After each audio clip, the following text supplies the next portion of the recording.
चुड़ैल का बदला। रवि के घर से कुछ लोग जैसे ही बाहर जाते हैं, रवि की माता कोमल और पिता अमित बहुत खुश हो जाते हैं। तो वहीं रवि अपने माता पिता से डरते हुए बोलता है, माँ, क्या मैं दूसरी शादी करके ठीक कर रहा हूँ? मेरा मतलब है, आप लोगों को पता ही है कि मेरी पहली बीवी निशा मरना नहीं चाहती थी और वो किस तरह से मरी। लगता है ये अपनी पहली बीवी की याद में पागल हो गया है। अरे मेरे लाल, हम कुछ गलत नहीं कर रहे। हम ये सब कुछ तेरे भले के लिए ही कर रहे हैं। अपने माँ बाप की बात सुनकर रवि वहाँ से चला जाता है और कोमल अपने पति से बोलती है, मैं ना कहती थी वो कलमोही मरेगी तभी जाकर हमारे घर में खुशियाँ आएंगी। तुम बिल्कुल सही बोलती थी कोमल। अच्छा किया जो हम लोगों ने उस दिन उसे उसकी सही जगह पहुंचा दिया। अब बस जल्दी से हमारे रवि की शादी हो जाए, फिर मजा आएगा। अब कोमल और अमित अपने बेटे की शादी का इंतजार करने लगते हैं और देखते ही देखते शादी का वो दिन भी नजदीक आ जाता है। शादी करके जैसे ही रवि की दूसरी बीवी अंजू घर आती है, वैसे ही आंधी तूफान चलने लगता है, जिस वजह से उसका गृह प्रवेश नहीं हो पाता और कोमल उसे ऐसे ही अंदर ले आती है। कुछ देर बाद अंजू दुल्हन बनकर बैठी अपने कमरे में रवि का इंतजार कर रही होती है। वहीं रवि अपनी माँ से बोलता है, माँ, मुझे कुछ अजीब लग रहा है। मुझे ये सब कुछ ठीक नहीं लग रहा। मुझे लग रहा है कि निशा की आत्मा अपने इस घर में है। अभी शादी से एक दिन पहले मैंने घर में किसी की परछाई देखी थी और किसी के रोने की आवाज भी सुनी थी। अरे बेटा, तो बहुत ज्यादा सोचता है। ये सब कुछ तेरा सिर्फ एक वहम है। अब कमरे में जा, तेरी दुल्हन तेरा इंतजार कर रही है। ठीक है माँ। इतना बोलकर रवि अपनी नई बीवी अंजू के पास जाता है। वो जैसे ही अंजू के पास जाता है, फिर से आंधी चलने लगती है और घर की लाइट अपने आप ही बंद हो जाती है। ये सब देखकर अंजू रवि से बोलती है, आप पहले घर की सारी खिड़कियां और दरवाजे बंद कर दीजिए। आंधी बहुत तेज चल रही है ना, शायद इस वजह से ये सब कुछ हो रहा है। तुम सही बोल रही हो। रुको, मैं अभी घर की सारी खिड़कियां और दरवाजे बंद कराता हूँ। इतना बोलकर रवि घर की खिड़कियों को बंद करने जाता है। जैसे ही वो खिड़कियां बंद करने लगता है, उसके सामने निशा की आत्मा आ जाती है और वो रवि से बोलती है, तू और तेरा परिवार मुझे मारकर अपनी नई जिंदगी की शुरुआत करने जा रहे हो ना? नहीं छोड़ूंगी मैं तुम सबको, एक एक करके मार दूंगी। नहीं, मुझे मत मारना। मुझसे गलती हो गई। मैं तुम्हें मारना नहीं चाहता था। इतना बोलकर रवि नीचे बैठकर अपनी आंखों को बंद कर लेता है और जोर जोर से चिल्लाने लगता है। जिसके बाद अंजू रवि के पास आती है और उससे बोलती है, क्या हुआ? आप किसको मारने की बात कर रहे हैं? आपने किसको मारा है? कुछ नहीं हुआ। मैं सोने जा रहा हूँ। मैं बहुत थक चुका हूँ। तुम भी सो जाओ। इतना बोलकर रवि सोने के लिए जाने लगता है। तभी अंजू के शरीर पर निशा की आत्मा आ जाती है और अंजू की आवाज में रवि से बोलती है, क्यों तू अपनी बीवी को नहीं बताएगा कि तूने अपनी पहली बीवी को क्यों मारा और कैसे मारा? अंजू की डरावनी आवाज सुनकर रवि अंजू की ओर देखने लगता है तो वो देखता है कि अंजू चुड़ैल के रूप में बदल चुकी है। अंजू का डरावना रूप देखकर रवि जोर जोर से चिल्लाने लगता है और उसके माँ बाप उसकी आवाज सुनकर उसके कमरे में आ जाते हैं, जहाँ वो लोग अंजू के रूप में एक चुड़ैल को देखते हैं। जिसके बाद कोमल बोलती है, तू हमारे घर में कैसे आई? तुझे तो हमने मार दिया था ना? तूने मुझे मारा था, मेरी आत्मा को नहीं। अब मैं अंजू के शरीर में तब तक रहूंगी जब तक मैं तुम लोगों से अपनी मौत का बदला नहीं ले लेती। तुझे पहले भी हम लोगों ने मिलकर मारा था और तुझे एक बार फिर से हम लोग मिलकर मारेंगे। अभी बुलाती हूँ तेरे डॉक्टर को और मैं अपने घर के बाबा को बुलाती हूँ। अब वही आकर तुझे कैद करेंगे। हाँ। कोमल जैसे ही ये बात बोलती है, चुड़ैल अंजू के शरीर को छोड़ देती है और घर के सारे दरवाजों को बंद कर देती है। अंजू कोमल के मुंह से ये सारी बातें सुन लेती है, जिसके बाद अपनी सास और अपने पति से गुस्से में बोलती है, किसको आप लोगों ने मिलकर मारा था और क्यों? अंजू को सही सलामत फिर से अपने रूप में देखकर रवि की जान में जान आती है, परंतु निशा की आत्मा अंजू के सर के ऊपर दीवार में चिपकी हुई होती है। अंजू की आत्मा को दीवार में चिपका हुआ देख सबके पसीने छूटने लगते हैं और वो अपनी जान बचाकर वहां से भागने की कोशिश करते हैं, लेकिन उनमें से कोई भी बाहर नहीं जा पाता। बाद में रवि रोता हुआ अंजू से बोलता है, मेरी पहली बीवी की मौत किसी बीमारी या एक्सीडेंट से नहीं हुई थी, बल्कि मेरे माँ बाप ने मिलकर उसे मारा था और उनका साथ देने वाला मैं हूँ। आज से कुछ दिन पहले मुझे अपनी एक नई कार लेनी है। तुम्हारे माँ बाप ने दहेज में गिनती के कुछ पैसे और थोड़ा सा सोना दिया था। उन्होंने बोला था कि तुम्हारी शादी के बाद वो मेरी सारी मांग पूरी करेंगे, पर अब तक उन्होंने एक फूटी कौड़ी नहीं दी। अगर तुम्हारे माँ बाप ने मुझे कार नहीं दी तो मैं तुम्हें इस घर से धक्के मार कर निकाल दूंगा। खुद सोचिए, घर बेचकर मेरे पापा ने मेरी शादी की। अब उनके पास रहने के लिए घर नहीं है, खाने के लिए अनाज तक नहीं है। वो आपकी मांग कहाँ से पूरी करेंगे? देखिए, आप मम्मी जी से बात कीजिए, वो आपकी माँ है, आपकी बात जरूर मानेंगी। मेरे पापा अब और दहेज नहीं दे पाएंगे। जब निशा रवि से बात कर रही होती है तो कोमल उसकी सारी बात सुन लेती है, और जब रवि घर से जाने लगता है तो कोमल अपने बेटे को रोककर उससे बोलती है, अपनी माँ को माफ कर दे, मैंने गलती करी इस गरीब से तेरी शादी करवा के। आज तक इसने दहेज के नाम पर कुछ नहीं दिया। अब मेरे पास एक ही आइडिया है, आज रात को ही हम इसका खेल खत्म कर देंगे और तेरी दूसरी शादी करवाएंगे। हाँ माँ, ये क्या बोल रही हो? निशा को मारना सही नहीं है। इससे अच्छा मैं उसे छोड़ दूंगा और दूसरी शादी कर लूंगा। अरे बेटा, तू उसे छोड़ेगा तो तुझे उसका खर्चा उठाना पड़ेगा, अपनी सैलरी में से आधा हिस्सा भी देना पड़ेगा, इस घर में से हिस्सा देना पड़ेगा। इसीलिए ये अच्छा तरीका है, हम इसे मार डालेंगे और लोगों से कहेंगे कि इसका कार एक्सीडेंट हो गया और इसकी मौत को एक हादसा बताकर टाल देंगे, और उसके बाद दूसरी जगह शादी करवाएंगे, अमीर घर में, जहाँ से हमें भर भर के दहेज मिलेगा। हाँ।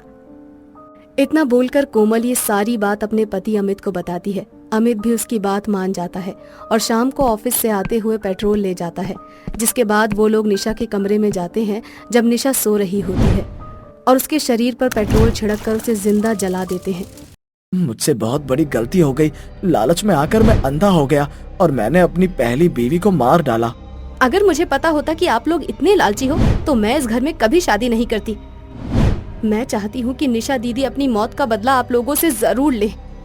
काश कि वो यहाँ होती और मुझे सुन पाती तो मैं उनका साथ जरूर देती। अंजू की ये बात सुनते ही चुड़ैल अंजू के सामने आ जाती है और उससे बोलती है, ले आ गई मैं तेरे सामने, अब इन लोगों से मैं अपनी मौत का बदला लूंगी। अब दे मेरा साथ ताकि मैं इन्हें वही दर्दनाक मौत दे सकूं जो इन्होंने मुझे दी। इतना बोलकर चुड़ैल अंजू के शरीर में प्रवेश कर जाती है और उन तीनों को कुर्सी से बांधकर उनके ऊपर मिट्टी का तेल डाल देती है और उन तीनों को भी जिंदा जला देती है और अंजू को उसके घर पर सही सलामत छोड़ देती है। और चुड़ैल अपनी मौत का बदला लेकर वहाँ से हमेशा हमेशा के लिए चली जाती है। जादुई सोने की चिड़िया। मोहन नाम का एक लड़का एक छोटे से गांव में अपनी माँ के साथ रहा करता था। मोहन बहुत ही गरीब लड़का था, जिस कारण गांव में कुछ लोग उसका बहुत मजाक बनाया करते थे, क्योंकि वो आम लोगों जैसे अच्छे कपड़े नहीं पहनता था। फटे पुराने जो भी लोग कपड़े उसे देते वो उन्हें पहन लेता था। लेकिन मोहन बहुत ही मेहनती और पढ़ने में और खेल कूद में भी काफी होशियार लड़का था। ऐसे ही एक दिन मोहन को उसके दो दोस्त आवाज लगाते हैं। मोहन उनकी आवाज सुनकर बाहर आता है और वो दोनों दोस्त खेलने के लिए उसे बाहर लेकर आते हैं। तभी मोहन की फटी कमीज देखकर उसका दोस्त उसका मजाक बनाते हुए कहता है, अरे ओ मोहन, कब तक ये फटे पुराने कपड़े पहनेगा तू? हाँ? अपनी माँ से बोल कि तुझे नए कपड़े दिला दे। अरे नहीं दोस्त, मुझे अभी इन सब की जरूरत नहीं है, और वैसे भी इतने पैसे नहीं है मेरी माँ के पास कि मुझे नए नए कपड़े दिला सके। वो मुझे पढ़ा ही रही है, यही बहुत है। अरे मोहन गरीब है और गरीब लोग तो ऐसे ही कपड़े पहनते हैं। क्या मोहन? ऐसा नहीं है दोस्तों, एक दिन देखना मेरा भी समय बदलेगा और मेरी पहचान मेरे कपड़ों से नहीं बल्कि मेरी कामयाबी से और मेरे नाम से होगी। अरे हाँ, चल ठीक है, वो भी दिन देख लेंगे। अरे मोहन, तू इतने बड़े बड़े सपने भला क्यों देखता है? अरे सपने पूरे करने का हक तो हम जैसे अमीरों को होता है, हाँ, तो जैसे गरीबों को नहीं। ठीक है, अभी तुम लोगों को जो कहना है वो कह लो, मैं अभी तुम लोगों से कुछ नहीं कहूँगा। एक दिन जब मैं कामयाब हो जाऊंगा तो वही मेरा जवाब होगा तुम लोगों के लिए। अच्छा ठीक है, अब चल, खेलने दे हमें। वरना तू तो बस यूं ही बकवास करता रहेगा। हाँ यार, तूने बिल्कुल ठीक कहा। हाँ, चल चलते हैं। इसके बाद मोहन और उसके दोस्त एक साथ खेलने के लिए निकल जाते हैं। मोहन के वो दोस्त आए दिन उसका मजाक बनाया करते थे और मोहन कभी भी उनकी किसी भी बात का कोई जवाब नहीं देता और ना ही बुरा मानता था। ऐसे ही तभी एक दिन मोहन की माँ अपने बेटे के लिए रोटियां बना रही थी। तभी उनकी माँ का हाथ जल जाता है और मोहन भागता हुआ आता है और अपनी माँ का हाथ सहलाते हुए कहता है, माँ, तुम मेरी चिंता मत किया करो। मैं बहुत मेहनत करूँगा और खूब सारे पैसे कमाऊँगा, तुम्हारा नाम रोशन करूँगा। हाँ, फिर तुम्हें ये सब करने की जरूरत नहीं पड़ेगी। अरे बेटा, ये सब तो जीवन का हिस्सा है और हम इससे पीछा नहीं छुड़ा सकते। बेटा, तू बेकार में अपनी माँ की चिंता करने लग जाता है। जरा सा ही तो जला है और ये सब तो चलता रहता है। नहीं माँ, आपको बहुत ज्यादा चोट लग गई है। अब आप जाकर आराम कीजिए और हाँ, मैं सारा काम कर लूँगा। अरे नहीं बेटा, मैं कर लूँगी। माँ, मैंने कहा ना कि आप जाकर आराम कीजिए। और बताइए, अगर आपकी जगह मेरा हाथ जल जाता तब भी क्या आप मुझसे यही कहती, मेरी जगह आकर रोटियां नहीं बनाती? अरे मेरे लाल, ऐसा मत बोल। चल अच्छा ठीक है, अगर तू इतना बोलता है तो मैं उठ जाती हूँ। मोहन अपनी माँ को आराम करने के लिए कह देता है और खुद घर का सारा काम करता है और खाना बनाकर अपनी माँ को भी खिलाता है। ऐसे ही तभी थोड़ी देर के बाद मोहन के कुछ दोस्त उसके घर आते हैं और उसे अपने साथ बाजार ले जाते हैं, जहाँ मोहन के दोस्त अपनी मनपसंद की चीजें खरीदते हैं और बेचारा मोहन शांत खड़े होकर उन सभी को बस देख रहा होता है। तभी उसका एक दोस्त उसका मजाक बनाते हुए कहता है, अरे मोहन, तू भी कुछ खरीद ले या फिर बस हम लोगों की शक्लें ताकता रहेगा? क्यों? अरे यार, तू भी क्या बात करता है? हाँ, ये तो गरीब है और ये कहाँ से खरीदेगा? अरे गरीब लोगों का काम होता है अमीर लोगों का मुंह ताकना। इसके पास इतने पैसे कहाँ से होंगे कि ये बेचारा कुछ भी खरीद सके? हाँ? ये तो तूने बिल्कुल ठीक कहा। अब बेचारा मोहन करे भी तो क्या? इसकी किस्मत ही खराब है कि इसने इतने गरीब परिवार में जन्म लिया। अरे हम जैसे अमीर लोगों के घर में जन्म लेता तो आज इसके भी हमारे जैसे ठाठ होते। क्यों? अरे चल ठीक है, कोई बात नहीं। मोहन पे दया करके हम ही इसे कुछ खिला पिला देते हैं। अब गरीब है तो क्या हुआ, है तो हमारा दोस्त ही ना। ऐसा बोलते हुए वो दोनों दोस्त अपनी चाट की प्लेट आगे करते हैं और मोहन से खाने के लिए कहते हैं। मोहन जैसे ही हाथ आगे बढ़ाता है, वो दोनों दोस्त चाट की प्लेट को नीचे गिरा देते हैं और मोहन से हंसते हुए कहते हैं, अरे ये खाना अब हुआ ना तेरे खाने लायक। चल जमीन से उठा और खा ले इसे। हाँ, बिल्कुल ठीक कहा। और वैसे भी तुम जैसे गरीब लोग तो यही सड़ा गला और जमीन पर पड़ा हुआ खाना खाते हो। हाँ, तो इसमें कोई नई बात थोड़ी ना होगी। आज उठा और खा ले इसे। मोहन अपने दोस्तों की हरकतों को देखकर बहुत उदास हो जाता है और रोता हुआ अपने घर वापस आ रहा होता है और खुद से बातें कर रहा होता है। हे भगवान, अगर मैं गरीब हूँ तो भला इसमें मेरी क्या गलती? मेरे दोस्त मेरा इतना मजाक क्यों बनाते हैं? क्या मैं गरीब हूँ, इसमें मेरी गलती है? मोहन रोता हुआ अपनी किस्मत को कोसता हुआ घर की ओर आ रहा होता है कि तभी उसके सामने एक घायल फड़फड़ाती हुई चिड़िया उसे नजर आती है। मोहन भागकर उस चिड़िया को उठाता है और अपने घर ले आता है। उस चिड़िया के पंख से खून बह रहा होता है। मोहन अच्छे से उसकी मरहम पट्टी करता है और अपनी माँ से कहता है, माँ, ये देखो, घायल चिड़िया अब ठीक होने लगी है। हम इसे हमेशा के लिए अपने साथ ही रखेंगे।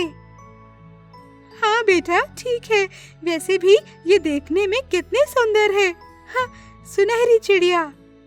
तभी अचानक से वो चिड़िया मोहन और उसकी माँ से कहती है, मोहन, तुम्हारा बहुत बहुत शुक्रिया। आज तुम्हारे कारण मैं जीवित हूँ और मैं ठीक हो पाई हूँ। अरे वाह, तुम तो बोलती हो। क्या तुम बोलने वाली चिड़िया हो? हाँ मोहन, मैं बोलती हूँ। मैं एक जादुई चिड़िया हूँ। ऐसा बोलकर वो नन्ही सी चिड़िया एक विशाल चिड़िया का रूप ले लेती है। मोहन और उसकी माँ ये सब देखकर दंग रह जाते हैं और तभी वो चिड़िया उनसे कहती है, मोहन, मुझे तुम्हारी अच्छाई बहुत अच्छी लगी। मैं कब से देख रही थी कि तुम दुखी होकर अपने घर आ रहे थे, लेकिन जैसे ही तुमने मुझे घायल देखा तो तुम अपना दुख भूल गए और मुझे ठीक करने में लग गए। इन चीजों से मैं बहुत प्रभावित हूँ और मैं जादुई चिड़िया तुम्हें कुछ देना चाहती हूँ। क्या तुम मुझे कुछ देना चाहती हो? लेकिन तुम मुझे क्या दोगी? तभी वो जादुई चिड़िया मोहन को खूब सारे सोने के अंडे देने लगती है और अंडे देते ही चिड़िया मोहन से कहती है, मोहन, ये सोने के अंडे हैं और ये तुम्हारे भविष्य में काम आएंगे और धीरे धीरे तुम्हारी आर्थिक स्थिति बहुत अच्छी हो जाएगी। अरे वाह, तुम्हारा बहुत बहुत शुक्रिया। ऐसा बोलकर वो चिड़िया वहाँ से चली जाती है और मोहन और उसकी माँ दोनों एक सोने का अंडा लेते हैं और अंडे को बेचकर कुछ पैसे ले आते हैं और धीरे धीरे करके उनकी आर्थिक स्थिति काफी अच्छी हो जाती है। मोहन और उसकी माँ जरूरतमंदों की मदद करने लगते हैं। मोहन भी अब अच्छे से मन लगाकर पढ़ाई करने लगता है और तभी धीरे धीरे मोहन पूरे गांव में परीक्षा में अव्वल आने लगता है और अपनी माँ और अपने गांव का नाम रोशन करने लगता है। इस तरह दोनों हंसी खुशी अपनी जिंदगी में आगे बढ़ने लगते हैं। शोभा और राहुल बहुत अमीर थे। उनके पास ऐशो आराम की कोई कमी नहीं थी। शोभा का एक बेटा था जिसका नाम पारस था। वो दोनों चाहते थे कि उसकी शादी एक अमीर घर में हो। ऐसे ही एक दिन शोभा और राहुल के पास एक अमीर घर की लड़की का रिश्ता आता है और वो दोनों पति पत्नी उस लड़की के घर उस लड़की को देखने के लिए चले जाते हैं, जहाँ वे लोग बैठकर रिश्ते की बात करने लगते हैं। और शोभा लड़की की माँ से बोलती है, बहन, आपकी बिटिया तो सर्वगुण संपन्न है। मुझे तो पहली नजर में ही आपकी बिटिया भा गई। मेरी तरफ से तो ये रिश्ता पक्का है, समझो आप। बहन, अगर ऐसा है तो हमारी तरफ से भी ये रिश्ता पक्का समझो। अब जब दोनों को ही ये रिश्ता मंजूर है तो कुछ शादी विवाह की और लेन देन की बात कर लेते हैं। हाँ हाँ भाई साहब, क्यों नहीं, बताइए आप लोगों को क्या चाहिए। देखिए भाई, हमारे पास तो भगवान का दिया हुआ सब कुछ है। हमें चाहिए तो बस अपने बेटे के लिए एक संस्कारी, सुंदर, सुशील बहू, जो कि आपकी बिटिया है ही। बाकी देना ना देना वो तो आपकी मर्जी है। और मुझे पूरी उम्मीद है आपसे कि आप अपनी बिटिया को वो सब देंगे जो एक माँ बाप देते हैं अपनी बिटिया को। आखिर आप जो कुछ भी देंगे वो सब आपकी बिटिया का ही तो होगा। मैं आपकी बातों से सहमत हूँ। अब बेफिक्र रहिए, मैं अपनी बेटी को वो सब दूंगी जो मुझसे बन पड़ेगा। इस तरह से राहुल और शोभा पारस की शादी की बात पक्की करके घर आ जाते हैं और आपस में बातें करने लगते हैं। भगवान का भला हो जो हमें इतना अमीर परिवार मिला। अब हमने इतने सालों में अपने बेटे पर और उसकी पढ़ाई पर जो भी पैसा खर्च किया है वो सब हम सूद समेत ले लेंगे। अरे भाई, आखिर हमारा बेटा भी कोई लल्लू पंजू थोड़े ना है, आखिर सरकारी नौकरी करता है। अरे हाँ, आप बिल्कुल सही कह रहे हैं। हमारा खर्चा तो वसूल हुआ। अब बस पारस के आने का इंतजार है। अगले हफ्ते पारस आने वाला है और जैसे ही वो आ जाएगा मैं उससे शादी की बात छेड़ दूंगी और पारस के हाँ बोलते ही शादी की डेट भी फिक्स कर लेंगे। हाँ, मेरी प्यारी बीवी। अरे आपको पता है, मुझे तो अभी से ही अपना पूरा घर हरा भरा नजर आ रहा है। इधर टीवी होगा, उधर मशीन होगी, इधर एसी होगा, इधर डाइनिंग टेबल, उधर सोना और सोने की तिजोरी में पैसा। शोभा और राहुल बहुत खुश थे। आखिर वो अपने बेटे की शादी एक अमीर लड़की से जो करवाने वाले थे। लेकिन ये क्या, इस हफ्ते जब पारस घर आता है तो वो अकेले नहीं आता, वो अपने साथ कंचन नाम की एक लड़की को भी लाता है। कंचन की मांग भरी थी और पारस ने उसका हाथ थामा हुआ था। ये देखकर शोभा और राहुल पारस से बोलते हैं, अरे बेटा, ये लड़की कौन है? आज से पहले तो तूने कभी इस लड़की का ना ही जिक्र किया और ना ही हमें इससे मिलवाया। हाँ माँ, क्योंकि अगर मैं आपको कंचन के बारे में पहले ही बता देता कि मैं कंचन से प्यार करता हूँ और कंचन एक छोटी सी कंपनी में अकाउंटेंट का जॉब करती है और हम जैसी अमीर नहीं है, तो आप हमारे रिश्ते के खिलाफ चली जाती और मेरी शादी कंचन से कभी नहीं होने देती। बस इसीलिए मैंने बिना आपको कुछ बताए कंचन से शादी करने का फैसला किया और यहाँ आने से पहले कंचन से शादी कर ली। अगर आप और पिताजी अब भी कंचन को नहीं अपनाएंगे तो मैं कंचन के साथ कहीं और चला जाऊंगा। अरे बेटा, तू अपनी माँ को इतनी लालची और बुरी समझता है? अरे इतनी सुंदर बहू किसे पसंद नहीं आएगी? एक बार अपनी माँ को बता तो देता। और तुझे और बहू को ये घर छोड़ के जाने की कहीं जरूरत नहीं है। मुझे और तेरे पिताजी को कंचन बहुत पसंद है। पारस और कंचन शोभा की यह बातें सुनकर बहुत खुश होते हैं, जिसके बाद कंचन शोभा के पैर छूकर आशीर्वाद लेती है। अब शोभा और राहुल अपने कमरे में जाकर आराम करने लगते हैं और तभी राहुल शोभा से बोलता है, अरे मूर्ख औरत, तूने ये क्या किया? हम अपने बेटे की शादी एक अमीर घर में करवाने वाले थे और तूने इस लड़की को अपनी बहू के रूप में स्वीकार कर लिया। अरे बेवकूफ आदमी, तुमने सुना नहीं क्या कि हमारे इकलौते बेटे ने क्या कहा था? अगर हमने उसकी बीवी को अपनाया नहीं तो वो ये घर छोड़कर चला जाएगा। और सोचो, अगर हमारा बेटा यहाँ से चला जाता तो हम क्या करते? आखिर ये सब हम अपने बेटे के लिए ही तो कर रहे हैं ना। आप मेरी बात कान खोल कर सुनो। हमें उस लड़की के साथ प्यार करने का दिखावा करना पड़ेगा जब तक पारस यहाँ रहेगा। और आपको तो पता है कि पारस की सरकारी नौकरी है। जैसे ही पारस काम के सिलसिले में यहाँ से चला जाएगा, उसके बाद हम अपना असली रंग रूप दिखाना शुरू कर देंगे। और फिर मैं उस कलमुही का वो हाल करूंगी कि वो खुद हमारे बेटे को छोड़कर यहाँ से चली जाएगी। और फिर हम अपने बेटे की शादी करवा देंगे, वो भी अमीर घर की लड़की से, जो कि खूब सारा दहेज लेकर आएगी। सच में शोभा, तुमने क्या दिमाग पाया है? अब शोभा और राहुल पारस के सामने कंचन से बहुत प्यार करते हैं, उसे घर का कोई काम करने नहीं देते। ये देखकर पारस को बहुत अच्छा लगता है कि आखिर उसके माता पिता ने कंचन को अपना ही लिया।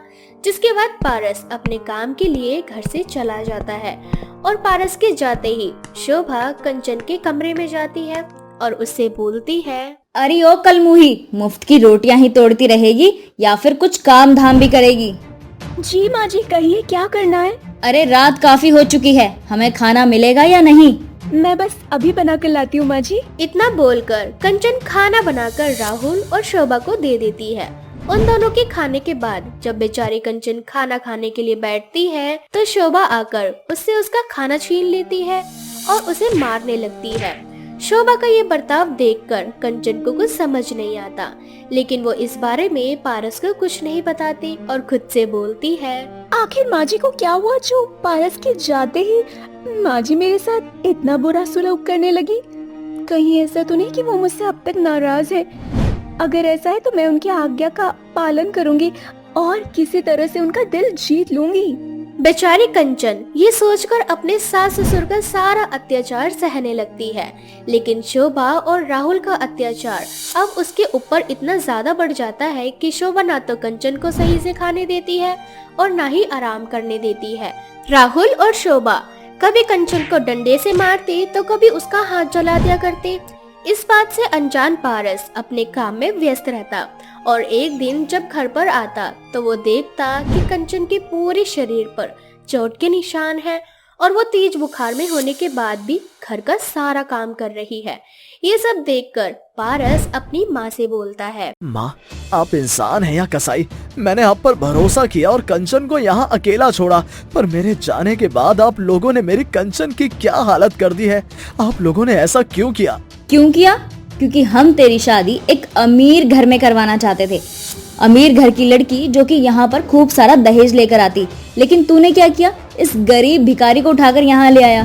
मैंने सोचा था कि मैं इसे खूब परेशान करूंगी और ये तुझे छोड़कर यहाँ से चली जाएगी, लेकिन ये अपनी जगह से टस से मसी नहीं हुई। अब इस लड़की को तुझे छोड़ना ही पड़ेगा। माँ, आप कंचन पर कितने ही जुल्म क्यों ना कर लो, पर वो मुझे कभी नहीं छोड़ने वाली। पर मैं ऐसे माँ बाप के साथ नहीं रह सकता जो मेरी बीवी के साथ इस तरह का अत्याचार करें। इसीलिए मैं कंचन के साथ ये घर छोड़कर जा रहा हूँ, हमेशा के लिए।